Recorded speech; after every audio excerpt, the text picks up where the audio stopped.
This is the TC.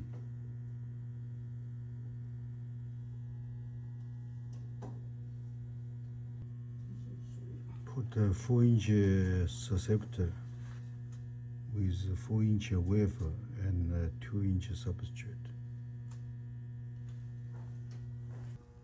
TC touches the bottom. You can add a ramp and steady intense the limit for each recipe.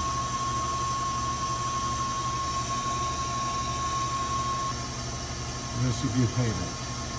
So now ramp intensity limit 5%, steady intensity limit 3%. We set for this 110 recipe. This is the recipe.